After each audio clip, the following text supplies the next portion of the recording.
Bonjour. Il s'est fait que depuis ce mois d'avril, le début du mois d'avril, Kinshasa, on a connu un problème d'inondation. Je pense que ces vidéos ont fait le tour. Je vous dis là, nous sommes en plein boulevard Lumumba. De retour ce matin, vous voyez, les images sont là. Donc l'eau a débordé.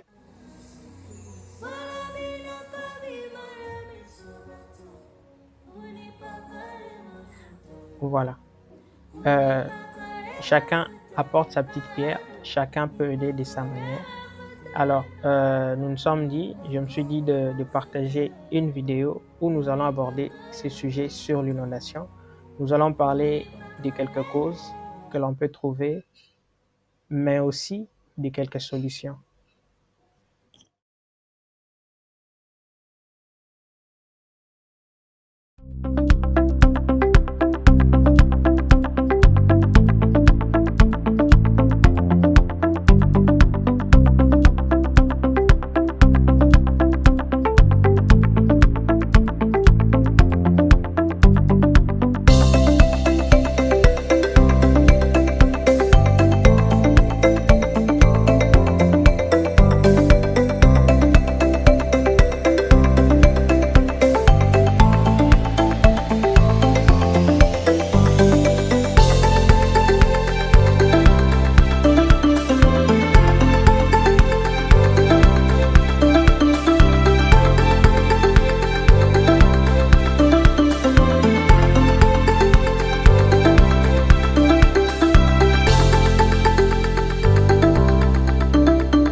Voilà.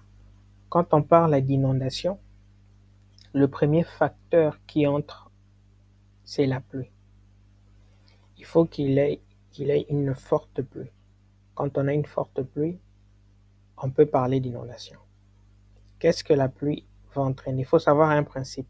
Quand il y a une pluie, quand il y a une pluie, la pluie a deux manières ou peut-être trois, mais principalement deux manières de partir. La pluie s'infiltre dans la terre en infiltration et il y a aussi la pluie qui ruisselle, qui coule. Deux méthodes. Elle s'infiltre et elle coule quand il pleut. Alors, un deuxième facteur qui va intervenir quand on parle d'inondation, c'est le taux d'accroissement démographique. Pourquoi? Parce qu'on ne peut pas parler d'inondation dans la forêt. Tantôt, quand je parlais de la pluie, quand il pleut, il y a une partie qui s'infiltre. Quand il y a pluie, il y a une partie qui s'infiltre, il y a une autre partie qui ruisselle, qui coule. Alors, quand il y a un taux démographique élevé, qu'est-ce qui se passe? Il y a d'autres conséquences qui reviennent après. Généralement, on aime bien que l'eau s'infiltre. L'eau qui ruisselle peut causer certains problèmes. Si le ruissellement n'est pas contrôlé, on a des cas dangereux. Le ruissellement peut devenir très très grand et ça peut être très puissant et ça peut amener des débris et consorts et charrier d'autres saletés, mais aussi des débris qui peuvent détruire des maisons, qui peuvent emporter des véhicules, etc. Toujours dans le ruissellement. Alors, le taux d'accroissement de la population quand il y a un taux démographique, l'infiltration est minime. Alors, je vais prendre un exemple. Là, je prends ces plateaux. Ça, c'est la terre. On a l'infiltration et puis on a le ruissellement. Supposons que sur ce plateau, je mets de la terre. Si je verse l'eau, on est d'accord que l'eau va s'infiltrer. Mais à un certain moment donné, si je mets des bouchons dessus, je verse l'eau.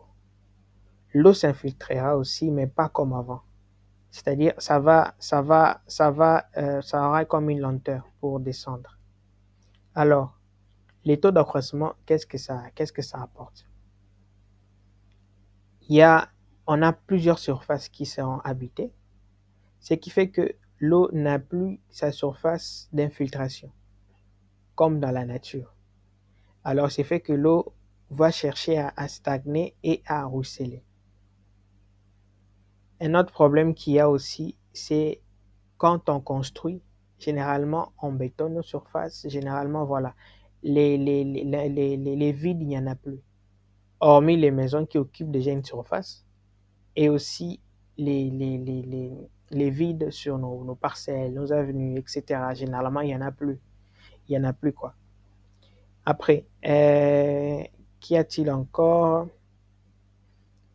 Quand il y a taux démographique encore, un deuxième problème, c'est aussi, je pense que j'ai parlé de ça, la gestion des eaux. Comment gérer les eaux? On a un problème qui est que on ne sait plus gérer les eaux comme il le faut. Tantôt on a des caniveaux qui peuvent être bouchés. Voilà. Et parfois les entretiens réguliers, que ce soit parfois, bien sûr, il y a la population, mais il y a aussi ces services de l'État qui ne sont peut-être pas, et n'ont pas cette régularité dans l'assainissement, dans le curage. Et à des moments, ça ne se fait pas à la bonne période. Un troisième facteur, c'est la construction ou les constructions anarchiques. Je vais en parler plus en détail avec une image que nous allons voir.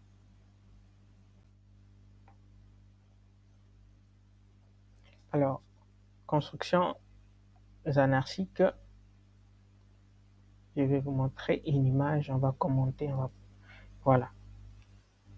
Euh, on a là cette image, ça c'est un exemple. On voit une portion de terre qui est habitée à droite et à gauche. Alors, au milieu là, on a les lits normales de cette rivière. Quand il y a débordement, ça va de ce côté. On remarque que ceux qui sont à gauche sont un peu élevés, sont comme sur une montagne. Mais ceux qui sont à droite, ils ont créé des formes des digues, c'est-à-dire pour se protéger contre les crues, c'est-à-dire quand le niveau de l'eau va augmenter. Alors, qu'est-ce qu'ils disent là? Par exemple, on a voilà, ils ont protégé contre les digues. Alors, de ce côté-ci, on a une liberté d'expansion de crue, c'est-à-dire quand l'eau va augmenter, l'eau va toujours continuer sur son lit, il quitte son lit mineur, il va aller sur son lit moyen ou lit majeur, il va facilement occuper son espace, c'est-à-dire sa surface. Ici, nous sommes dans le cas où on parle par exemple d'une rivière, n'est-ce pas? Parce qu'ici, on a parlé de la rivière d'Enjik. Il semblerait que c'est ce que les autorités ont dit et c'était l'une des grandes causes aussi des débordements de cette rivière. Alors, ici, sur cette image, on voit que si l'eau coule, si l'eau déborde, ça peut s'étendre vers la gauche en cas de forte pluie. On va voir notre deuxième image. Voilà. Notre deuxième image et troisième image Vous voyez la différence qu'on a, prenons ces cas-ci. Ici, on a les gens qui ont construit, qui se sont retrouvés carrément dans l'eau. Pourquoi? Parce qu'ils ont construit leur maison sur les lits de cette rivière. Au départ, il était comme ça, et après, il s'est étendu, plus ou moins la même image. Ils se sont retrouvés carrément inondés, quoi. Je vais expliquer notre image où je vais parler des lits, les lits moyens, les lits majeurs, comprendre qu'est-ce que c'est. Voilà, on a cette image. Ça, c'est explicite. Un peu comme l'autre image, on a la rivière qui est là. Après, on nous délimite la surface qu'a cette rivière à un moment donné. On a les lits mineurs, c'est-à-dire là où est la rivière généralement. En période de basses eaux, on parle d'étiage. On a la rivière qui est de ce côté-là. Souvent, cette période, les gens peuvent confondre, peuvent penser que la rivière se limite de cette grandeur. Et on a les lits moyens qui n'est pas mentionné, mais on a aussi les lits majeurs. Alors, il s'est fait que certaines personnes, vous voyez l'extrême droite ici de l'autre côté, et ils ont construit, ils sont à l'abri. Un peu comme l'autre image là, comme cette image. Mais les autres ont carrément construit ici. Ils sont entre les lits mineurs et entre les lits majeurs. Ce qui fait que quand il va pleuvoir, ils seront surpris. Peut-être qu'ils ont fait ça en pensant que les lits mineurs étaient les lits majeurs. C'était une erreur. Et en faisant cela, ils vont être surpris de se retrouver dans ces cas. Et autre chose qu'il faut savoir, il y a un principe qui dit que si vous prenez un seau ou un verre d'eau, si je mets des glaçons à l'intérieur, le volume va augmenter. Ceux qui construisent là vont susciter aussi, à un moment donné, parce que l'eau revient chez lui. Et ces gens qui construisent là vont susciter à un moment donné, quand il y aura inondation, le volume de l'eau va encore augmenter. Il peut quitter carrément son lit. Donc, quitter son lit majeur. Vous voyez? Donc, ça va augmenter. Pourquoi? Parce qu'ils ont créé des maisons. Donc, ils ont occupé son espace, son volume. J'ai parlé de l'image du glaçon. Vous mettez des glaçons dans un verre, l'eau va augmenter.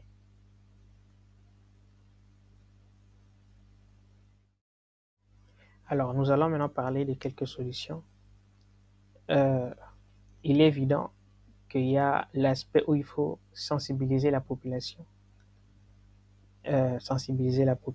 Éduquer la population, connaître ce qu'il faut faire sur la gestion des déchets, sur où construire, mais aussi l'État aussi a sa place.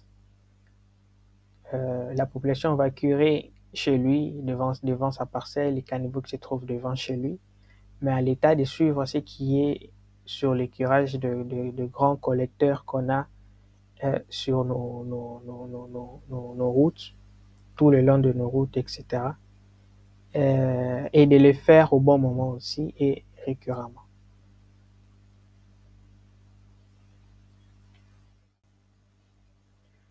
Alors, une solution que j'ai beaucoup aimée et que je pense que cette solution sera vraiment ne sera pas palliative dans le sens où ça sera pour un temps, mais ça sera une solution qui sera vraiment bon pour une très longue durée. Je vais expliquer un truc. je pense que c'est nécessaire. Quand on a un cours d'eau, on a ce qu'on appelle le bassin versant. Les bassins versants.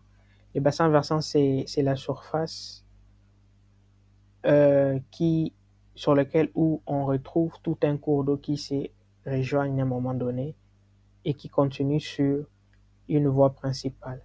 Pour faire plus simple, c'est comme si tu prends une feuille de papier. Comment je peux représenter? Je vais dessiner une feuille de papier.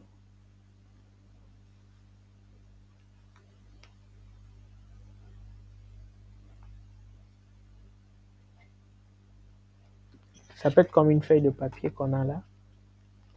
La feuille de papier rassemble, vous voyez les nervures quand on nous enseignait à l'école maternelle et primaire, quand on nous enseignait les nervures secondaires et la nervure principale, et on retrouve la rivière principale qui est là. C'est-à-dire tout ça là, ce sont des ramifications qui se rejoignent. Tantôt quand j'ai parlé des lits moyens, les lits majeurs et tout ça, il s'est fait aussi qu'à des moments, les gens construisent aussi dans un bassin versant. Alors, la solution que j'ai vue là, je vais montrer, c'est pas mal. Voilà, celle-ci. Qu'est-ce qu'on a? Ici, on a, parce on dit que la cause, c'est carrément, bien sûr, il y a les déchets et consorts qui favorisent beaucoup plus l'inondation, etc. Mais il y a aussi du fait que on ne sait plus gérer les débits de la rivière Ndjili. On ne sait plus gérer ces débits-là, donc on contrôle ces débits. Alors ici, on a, supposons que ça, on écrit Seine, ça c'est une rivière, c'est la rivière Ndjili, et on crée des formes de, prenons l'image qui est en bas, des formes de lacs, c'est comme des réservoirs, mais qui est fait artificiellement par l'homme. C'est comme des lacs artificiels. Supposons que ça c'est la rivière Ndjili, on écrit Seine, c'est la rivière Ndjili. À un moment donné, quand on sera durant la période de pluie, et c'est-à-dire à un moment donné, on sera dans la période de forte crue, ces niveaux ici vont augmenter, arrivera à atteindre un niveau élevé, et on a créé un passage qui va ramener l'excédent d'eau à aller se diriger vers ces lacs artificiels, d'où on a l'image qui est en haut. Vous voyez? Ce qui fait que quand on aura crue d'un moment donné au niveau de la rivière, on peut reprendre cette eau et les stocker. C'est-à-dire que ça sera comme un surplus là. Alors pour le faire, il faut recourir aussi bien sûr à créer ces réservoirs là où se situent les bassins versants de la rivière Ndjili. Le fait de créer ça, ça va permettre d'atténuer les montées, le cru qu'on aura. Vous voyez, on va atténuer et ça ne sera pas pour éviter les pires, comme ce que nous avons eu. Alors, l'avantage aussi, c'est que durant la saison des pluies, ça va aider à reprendre la montée, à reprendre les crues. Et durant la saison, comme au-dessus là, durant la saison sèche, cette eau qui a été gardée, nous savons qu'à la saison sèche, deux fois, voilà, on a aussi des gens qui font l'agriculture, problème d'irrigation. Voilà, bon, est-ce qu'on a des mini-barrages de ce côté-ci? Je pense pas qu'il y en a, mais il y a des centres de traitement des eaux. Alors, il s'est fait qu'à un moment donné, vu qu'on aura étiage, on revient à la saison sèche, la rivière va baisser. L'eau qu'on aura stockée, on va réouvrir et réutiliser cette eau. Et après, on fait notre cycle. Quand la saison de pluie va revenir, qu'est-ce qu'on va faire? On va reprendre cette eau au niveau de nos lacs artificiels.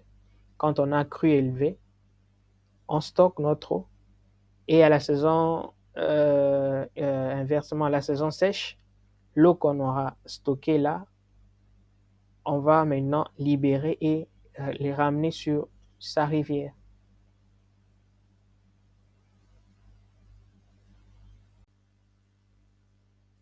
Voilà. Il y a une autre solution que j'ai trouvée il y a quelques temps passé, un peu plus longtemps, avant de voir cette catastrophe qu'on a eue ici. Euh, bon, je trouve cette solution euh, temporaire, elle peut aider, mais elle n'est pas très très efficace, mais elle peut aider, elle est rapide à exécuter. On va d'abord suivre la vidéo et on va faire un commentaire sur ça.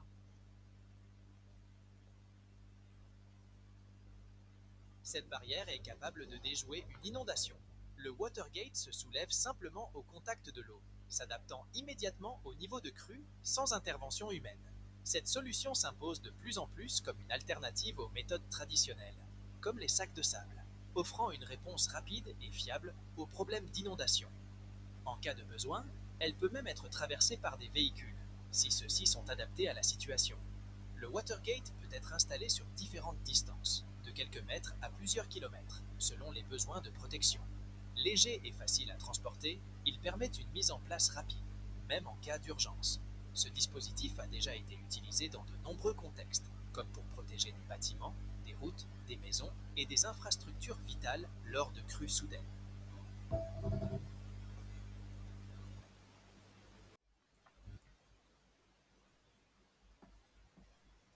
Cette barrière est capable de déjouer une inondation.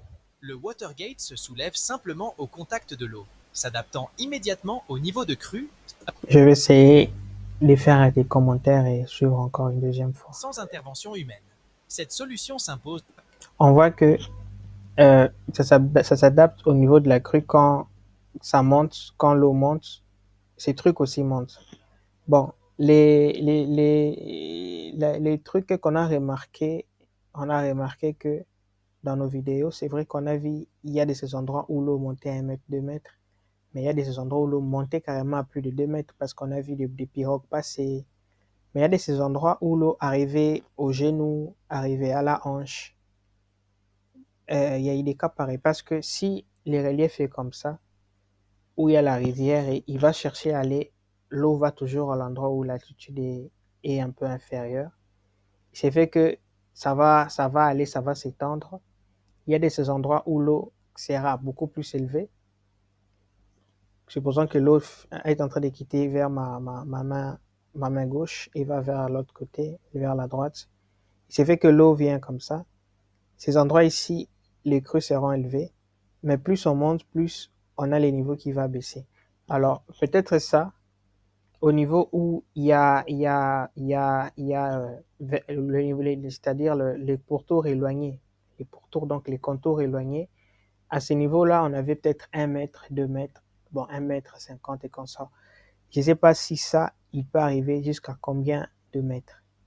Je parle de la hauteur, comme là, on De me plus en dit. plus comme une alternative aux méthodes traditionnelles, comme les sacs de sable, offrant une réponse rapide et fiable aux problèmes d'inondation. En cas de besoin, elle peut même être traversée par des véhicules, si ceux-ci sont adaptés à la situation. Le Watergate peut être installé sur différentes distances, de quelques mètres à plusieurs kilomètres, selon les besoins de protection. Léger et Alors, l'autre avantage, on voit que c'est pratique, ça peut s'émettre sur des résidences, sur des habitats où on ne sait plus déloger et pour protéger ces personnes-là, on peut installer ces trucs. C'est pas mal, c'est une bonne chose. C'est une bonne chose dans le sens où on ne sait pas déloger, c'est déloger ou bien carrément détruire ou bien déloger les personnels qui s'y trouvent, les administrations qui s'y trouvent, etc. On peut installer ces trucs qui va retenir l'eau.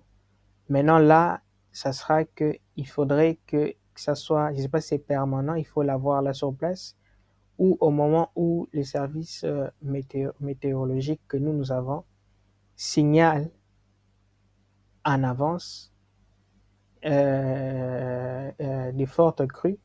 C'est à ces moments-là qu'on va venir au plus tôt installer tout autour. facile à transporter, ils permettent une mise en place rapide, même en cas d'urgence. Ce dispositif a déjà été utilisé utilisé dans de nombreux contextes. On voit ici carrément la maison tout autour là, elle est carrément presque immergée quoi. On peut avoir peut-être quoi, un peu plus d'1 mètre. Comme pour protéger des bâtiments, des routes, des Elle est carrément tout autour immergée quoi. maisons et des infrastructures vitales. Celui-ci, ils ont construit carrément à côté de la rivière. Lors de crues soudaines. Ouais, ils sont à sec. Mais aux alentours, ils sont immergés. On ne voit plus le rez-de-chaussée à gauche et à droite, les bâtiments qui sont de part et d'autre. Mais celui-ci, il est à sec. Voilà. Je vais vous laisser avec la vidéo et à la prochaine pour d'autres sujets pareils. J'espère que ça sera enrichissant et un plus pour toutes les personnes qui suivront cette vidéo. Merci. Cette barrière est capable de déjouer une inondation. Le Watergate se soulève simplement au contact de l'eau, s'adaptant immédiatement au niveau de crue sans intervention humaine. Cette solution s'impose de plus en plus comme une alternative aux méthodes traditionnelles, comme les sacs de sable, offrant une réponse rapide et fiable aux problèmes d'inondation. En cas de besoin, elle peut même être traversée par des véhicules, si ceux-ci sont adaptés à la situation. Le Watergate peut être installé sur différentes distances, de quelques mètres à plusieurs kilomètres, selon les besoins de protection. Léger et facile à transporter, il permet une mise en place rapide, même en cas d'urgence. Ce dispositif a déjà été utilisé dans de nombreux contextes, comme pour protéger des bâtiments, des routes, des maisons et des infrastructures vitales lors de crues soudaines.